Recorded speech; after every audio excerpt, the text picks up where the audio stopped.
Kakadosh Boker or Bekiim Bahalacha 3 day 51. We were just speaking about the entire concept that a person should not change their family traditions.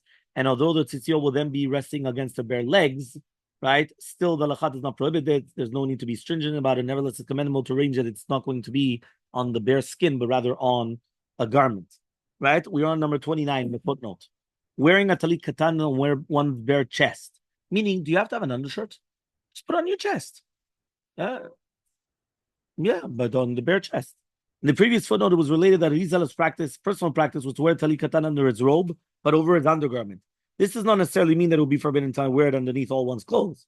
The devoted Ephraim, however, cited a number of Acharonim who ruled that it's forbidden to wear a talit katan on one's bare skin, since that would be disrespectful to the mitzvah. It's particularly a problem if the garment used as a talit katan doubles an undershirt whose purpose is to absorb the body's perspiration. In fact, it might be that someone wearing such a garment in this manner does not fulfill the mitzvah at all. This is because the Braita teaches that the Tanaim debated whether it's possible to fill the mitzvah tzitzit with a garment called apikorsim. Rabbi Asher translated apikorsim as a garment made for the purpose of absorbing the body's perspiration. His Kitchuvot testified that the Chazon Ish, Rabbi Yaakov Kanievsky, the discipler, always made sure to wear the talit katan over an undershirt. And one reason they gave for this is that the talit katan should not serve them as a garment meant to absorb the perspiration. By the way, that's the reason against the tzitziot, the undershirt tzitziot. Because if it's meant for a garment to take perspiration, to take like sweat, so therefore it's patur and tzitzit. So if it's right now that you're using it as a kilu undershirt, so now it's patur and tzitzit. So that's where the problems come. The Shlomo Zalman Auerbach, however, countered that wearing a talit katan directly on one's bare skin is not considered a disgrace to the mitzvah, as long as, right, you wear it in the manner normally worn. Sefer Tzitzit al concur with the lenient ruling. Even if someone would argue that a garment worn for the purpose of absorbing a body is exempt from having tzitzit, he says there's no reason to say that the color worn directly on one's skin has the status of such a garment. When someone puts on his talit katan, the main objective to fill the mitzvah tzitzit. He does not want to wear an additional garment under the talit katan. However, because it would make him uncomfortably hot, right? The fact that talit katan absorbs the perspiration is incidental, since it was not manufactured for such a purpose. Okay. So what about now the undershirt tzitzit? So here it is. Yeah, undershirt tzitzit. In recent years, it has become popular to wear talit katan made out of soft cotton as a regular undershirt. But it is open on both sides. It has 4 corners. It's meant to be worn in place of an undershirt. So one accomplish both purposes. Absorbing the body's perspiration, the mitzvah tzitzit, with one's garment.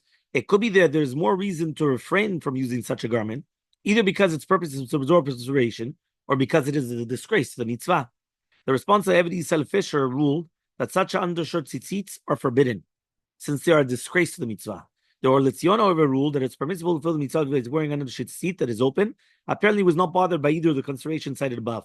Furthermore, one must take into account that the garment is made out of cotton, not wool, and therefore, according to Maran, one is definitely not obligated by the Torah to have tzitzit attached to it.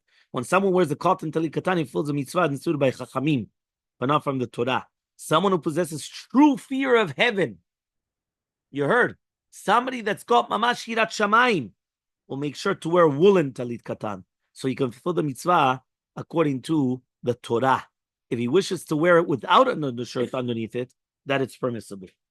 Okay? So powerful words. A person that really has hirat shamayim, wool, no cotton, no jokes. Always easy. So, Halakha 29, Sephardic Yeshiva students and members of Kollel must not wear the talit katan with the tzitzit displayed over their clothes, since this practice ignores the traditions of their fathers and Torah guides of previous generations. They should keep the tzitzit tucked inside their clothing. This was the ruling of Yeshivah of Ezratiyah. Remember that each Sephardic Jew who displays it outside is disgracing the Torah scholars of the previous generations. 30. The Sephardic students of a high school yeshiva might want to wear the talit katan with tzitzit displayed out over their clothing. Being that this strengthens their sensitivity to observe the mitzvot and cultivate the fear of the heaven, they wish to demonstrate to themselves and to others they are different from their neighbors who have chosen to forsake a life of Torah and mitzvot. By displaying their tzitziot by chutz, they demonstrate they belong to the camp of those devoted to Torah. It is permissible for them to do so while they are young. But once they are married and established in Torah wisdom and fear of heaven, they should return to their traditions and follow the hallowed practice of Sephardic Torah scholars who never display the tzitziot over their garments. Number 30. Yaku Yosef Said Maran Yishol Tzion, issuing this ruling for young yeshiva students, especially when the students return to hometowns for holidays. They meet their neighbors' boys and already will stop to start doing mitzvot. The yeshiva student feels that he displaying the tzitziot They put a barrier between themselves and the neighbors, right? And the Yishon and Tzion permitted this since it's only a temporary measure and their attention is pure and holy. The Tzion likewise also ruled that unmarried yeshiva students who live in an area where not many people observe the Torah are allowed to do so, to separate themselves from negative influences. Likewise, someone who have been non-observant and now has returned to Jordan and may display a tzitzit for this reason. See below, Halacha 33.